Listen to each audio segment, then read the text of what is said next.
দেখছেন সন্ধ্যার সময়।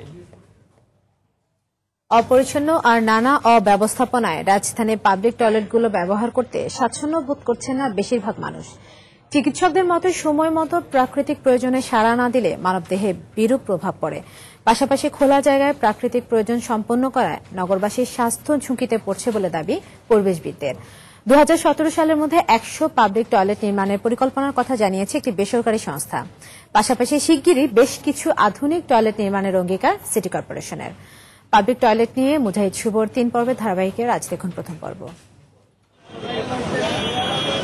বেসরকারি সংস্থার জরিপে ঢাকার 2 সিটিতে প্রায় 1,60,00,000 মানুষের জন্য রয়েছে 69টি পাবলিক টয়লেট। 80-র দশকে নির্মিত এসব টয়লেটের মধ্যে সচল রয়েছে মাত্র 47টি, অর্থাৎ গড়ে প্রতি 2.25 লাখ মানুষের সুযোগ মিলছে একটি টয়লেট ব্যবহারের। সিটি কর্পোরেশনের তদারকি না থাকায় প্রয়োজন থাকলেও অস্বাস্থ্যকর পরিবেশের কারণে এসব টয়লেটের ধারে কাছে ঘেঁষেন না অধিকাংশ শ্রেণীর মানুষ। এত নোংরা অবস্থা তাদের যে ওই সমস্ত বাথরুমে বসা যায় না, বা মানে অনেক গন্ধ।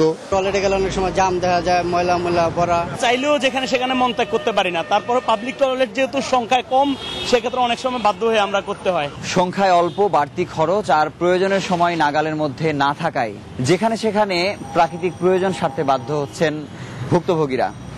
পরিবেশবিদরা বলছেন এতে তীব্র গন্ধে পরিবেশ বিপর্যয়ের পাশাপাশি নানা স্বাস্থ্য ঝুঁকিতে পড়ছে নগরবাসী। মানুষের জনদুর্ভোগ বা জনস্বাস্থ্যের হুমকি হচ্ছে তা নয়, এটি দৃষ্টি দূষণের কারণ হয়ে যাচ্ছে এই নগরীতে, এবং আমাদের যে ব্যাপক বৃক্ষরাজি ছিল সেগুলি কিন্তু ক্রমাগতভাবে ধ্বংস হয়ে যাচ্ছে। চিকিৎসকরা বলছেন নানা বাস্তবতায় যারা দীর্ঘক্ষণ প্রাকৃতিক প্রয়োজন সারতে পারেন না তাদের শরীরে স্থায়ী বা অস্থায়ী নানা ধরনের রোগ জন্ম নেয়ার শঙ্কা থেকে যায়। প্রাকৃতিক সিগন্যাল দেওয়ার পরপরই মল মূত্র ত্যাগ করা না হয় তাহলে সেটা পরিপাক তন্ত্রের উপরে একটা অস্থায়ী বা স্থায়ী প্রভাব পড়তে পারে, কিডনির উপরে ক্ষতি করতে পারে।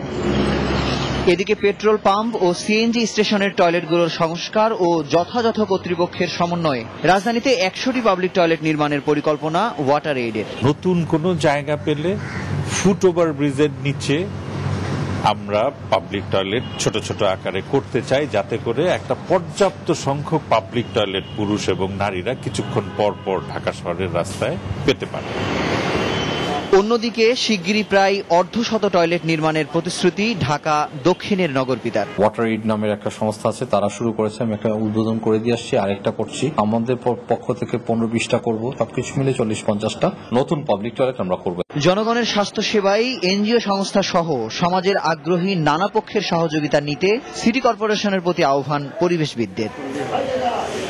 মুজাহিদ শুভ, সময় সংবাদ, ঢাকা।